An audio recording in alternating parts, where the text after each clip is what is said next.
Today's topic is isometric, isokinetic and isotonic contractions. Basically हमें पता है कि कॉन्ट्रैक्शंस मसल में ही होते हैं, तो हम उसी के बारे में पढ़ेंगे कि ये हमारे होते कैसे हैं, इनमें होता क्या क्या है और ये हमें कब करवाने चाहिए, ट्रीटमेंट प्रोटोकॉल में हम इनको कैसे अप्लाई कर सकते हैं। अब अगर एग्जाम पॉइंट ऑफ व्यू से देखें तो इनमें हमारे 2 मार्क का क्वेश्चन, 3 मार्क का क्वेश्चन ईजिली आ जाते हैं एग्जाम में। तो yes, we can say it's also a very important topic. Start with the isometric contraction. Iso का मतलब होता है सेम और मेट्रिक का मतलब होता है लेंथ। तो मतलब हमें क्या समझ आया, सेम लेंथ। ये वो टाइप का कॉन्ट्रैक्शन है जिसमें हमारी मसल की जो लेंथ है वो चेंज नहीं होगी, ना तो वो लॉन्ग होगी ना वो शॉर्ट होगी। अब फॉर एग्जांपल मैं अपने हेड को ऐसे पुल करती हूँ तो यहाँ पे हमारा कॉन्ट्रैक्शन इन मसल्स में बिल्टअप हो जाता है। तो यहाँ पे हमारा आइसोमेट्रिकली कॉन्ट्रैक्ट कर रही है, टेंशन हमारी बिल्टअप हो रही है। सिंपल मैकेनिज्म है कि हमारे एक्टिन और मायोसिन हमारे क्या हो जाता है, एक्टिवेट हो जाते हैं। वो हमारा क्रॉस ब्रिज का फॉर्मेशन कराएंगे जिसकी वजह से वो मसल को मूव करने की कोशिश करेंगे। बट क्योंकि हमारे यहाँ पे उसकी जगह क्या हो जाएगा, टेंशन बिल्टअप हो जाएगी, क्योंकि मसल हमारी फिक्स्ड है, हमारा एंगल फिक्स्ड है, तो जॉइंट एंगल और ज़्यादा फिक्स्ड हो जाता है। Physiological effects of isometric exercises, ये आप जब मेंशन करना है एग्जाम में भी, जब आपसे सिर्फ और सिर्फ आइसोमेट्रिक एक्सरसाइज पूछा जाए। अदरवाइज आप सिर्फ और सिर्फ टाइप्स ऑफ आइसोमेट्रिक एक्सरसाइजेस भी मेंशन कर सकते हैं, जैसे मसल सेटिंग या फिर आपका स्टेबलाइजेशन हो गया, उनके एग्जाम्पल आप जरूर मेंशन करना।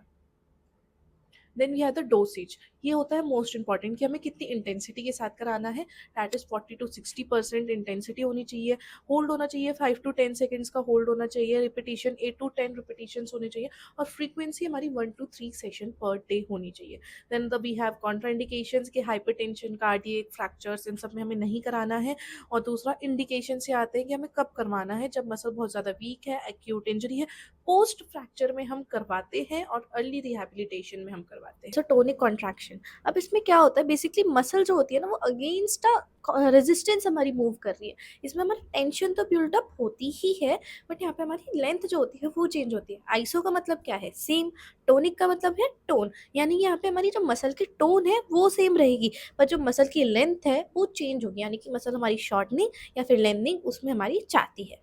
अब अगर हम इसका मैकेनिज्म ऑफ एक्शन समझें तो क्या होता है कि मसल टेंशन ओवरकम कर जाती है रेजिस्टेंस को, जिसकी वजह से मूवमेंट होती है। अभी हमारी 2 टाइप्स की होती है, ये बहुत इंपॉर्टेंट पॉइंट है जो आपको एग्जाम में मेंशन करना है। That is concentric contraction and eccentric.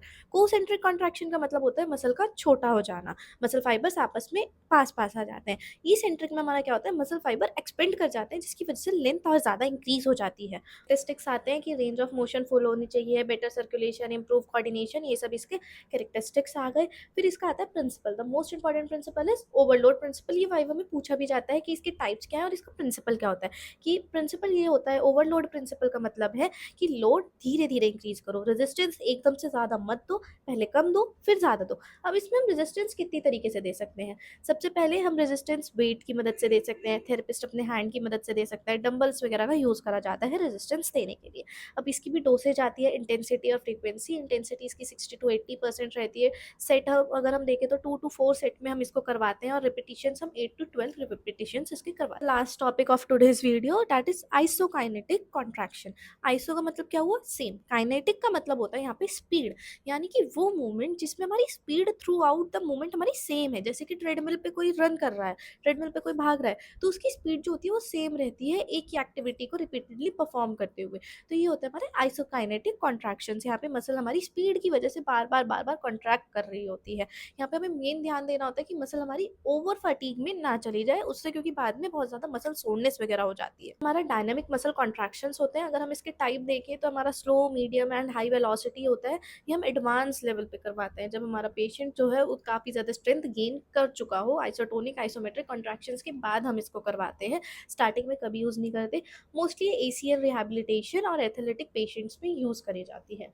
Then एक आपको स्क्रीन पे दिख रही होगी कंपैरिजन टेबल। ये बहुत एक इजी वे है, क्विक वे है टू मेमोराइज इट।